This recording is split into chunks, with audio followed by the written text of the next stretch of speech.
Goeienaand, good evening fellow South Africans and citizens of the world. Now, we've already discussed extensively on this Loving Life channel about how the government are seriously looking at using your money in your pension fund to fund their infrastructure plans worth hundreds of billions of rands after the lockdown. And you have no decision making in this at all. They're just going to put it into law, and there goes your pension fund, or part of your pension fund. And you can just throw it out the window, because you know what the ANC do with money. And, a cheetah doesn't change its spots, does it? Now, they're starting with the pension funds, but this is now to fund a state bank. Look what they did to VBS Mutual Bank. Yeah, that went horribly pear-shaped, didn't it? Once again, all these ANC cadres and the EFF with their noses deep in the trough. Let me tell you what they're up to. Reports have emerged that the African National Congress has drafted a plan to launch a new state-owned bank that will have access to pension funds in order to tee the financial mechanism up with favourable rates. This, according to the Sunday Times, who on Sunday the 16th of August published a report detailing the contents of a recovery plan published by the ruling party in June, wrote that the strategy entails a scaled effort to invest in state infrastructure, as well as establish a springboard for a new state bank to emerge that will be a properly capitalised and governed state bank that will be accelerated. The Sunday Times report outlines a proposal document that appeared in the ANC's Economic Recovery Plan, which was devised during meetings between the National Executive Committee last month, and states that the party has ambitions of starting its own state-owned bank, as well as making amendments to pension fund regulations. Here they come after your pensions. The document says processes already underway to establish a properly capitalised and governed state bank will be accelerated. The state bank will be able to access different forms of capital in addition to taking deposits.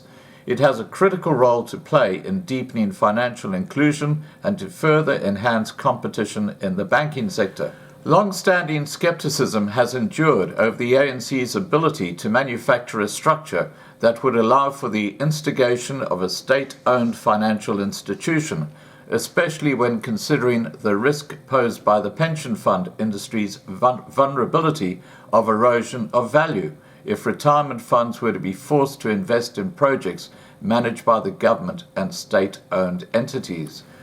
The report published today provides no detail of how much legwork has gone into the allegedly proposed plan, but said that the ANC's ambition is to kickstart job creation by leveraging pension funds for extra resources to be utilised by planning committees tasked with establishing the fiscal mechanism. Regulation 28 of the Pension Fund Act will be amended in order to unlock the funding of long-term infrastructure projects and high-impact capital projects, and the amendment will facilitate direct access to pension funds' pool of resources by state development finance institutions, according to the ANC document. Ultimately, the end goal is to support economic recovery and build a new, fast-growing, inclusive economy buttressed by a massive infrastructure rollout program that supports reindustrialization through localization, changes the structure of the economy, builds climate resilience, creates jobs, and enhances productivity while building a critical base for the export market, with a specific focus on the African continent. Business Unity South Africa and NEDLAC member Martin Kingston said that the project is well on its way to being introduced as a prioritised plan outlined by the South African government. However, he said that the ruling party needs to announce its intentions expediently. He said government needs to demonstrate the political will to give effect to those reforms on an expedited basis. Patience is wearing thin on the part of many stakeholders. The providers of capital have multiple demands from other countries, and we can't afford to be last in the queue. Our economy is on its knees and millions of jobs are at risk. He said that in light of the fact that the country is currently experiencing a proverbial period of financial cardiogenic shock, the government needs to act urgently. The report said, "We simply cannot afford to delay our response to the economic crisis a day longer, calling unemployment a ticking bomb that threatens our very survival."